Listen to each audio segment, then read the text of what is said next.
Have a great day, everybody. This is Mark, a.k.a. the Ministry Dude.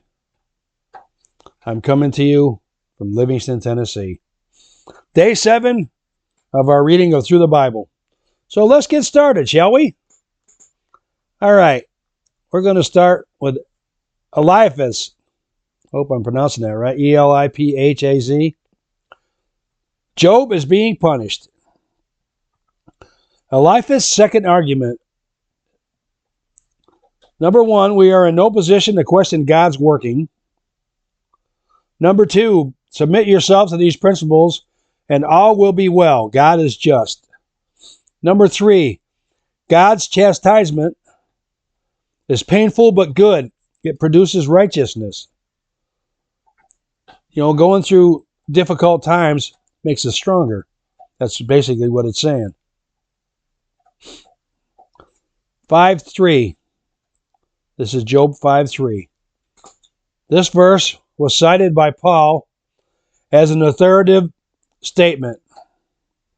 In that Corinthian passage, he argues that Christians should align themselves with God because their wisdom of the world is far inferior. Eliphaz is also arguing the supremacy of God over the best of man. He is saying to Job that the best place is with God, which is absolutely true.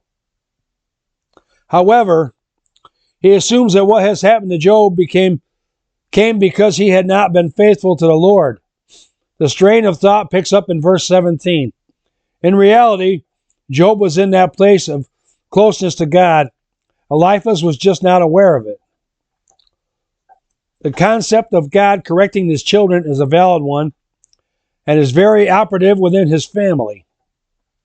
With Job, however, it was far different. Job was being punished to partner with the Lord to give hope and reason for understanding to people who are caught in Satan's lie that man is a mere pawn of God. This greatness is the value of a human soul, and he is not a mere plaything battered about by God, as Satan would have us believe. God and Job in harmony together in this great drama of man's suffering. What an honor bestowed upon Job. Job 6:1. My complaint is valid and I have no comfort. When you are in the middle of adversity and have been listening to living a consecrated Christian life, when you see no reason why adversity should have been camped out on your doorstep, remember this story. There was an explanation for the trouble, although the explanation may not be clear to you or become in this lifetime. Job's emotional state is affected in such a way that he cannot see clearly. That happens to every one of us when we travel adversity's road. In this, Job is just like his friends. He does not know the whole story, so he accuses God. They did not know the whole story, so they accused Job. When we do not know the whole story, perhaps it is best to just be silent. A lot of us, we tend to say things that we don't really know the whole facts about. So if we've just been quiet about it to begin with, we'd have been a whole lot better off. Job 8:1. Bildad. Job should repent. Bildad very clearly lays the responsibility for the death of Job's children squarely at their own feet. In his value system, this seemed to him to be accurate. You and I know from having the whole record that it was not. The hope of all hypocrite shall perish. While this statement does not apply to Job's situation, there is a great deal of truth to it in a general sense.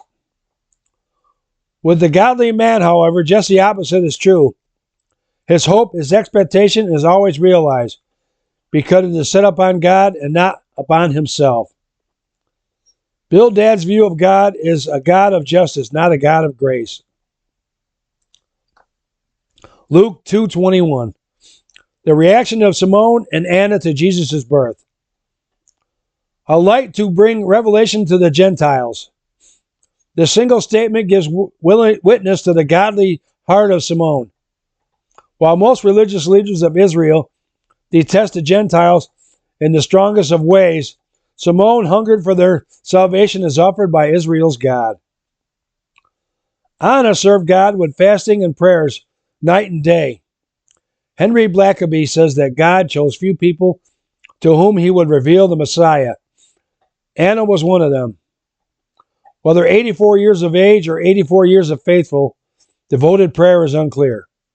What is clear is her godliness, just like Simone's. These two were permitted to see the answer to their prayers at the end of their lives. If you are a faithful child of God, he will show you things which he will not show many. Jesus was born with an earthly birth so that we may be born with a heavenly birth. Adrian P. Rogers said that. Well, thanks everyone for watching. I'm going to leave a link to Through the Bible down below the video. Check it out. Purchase a copy. You can read the whole days from day 1 to day 365. Thanks for watching and have a blessed day, everybody. I'll see you again tomorrow.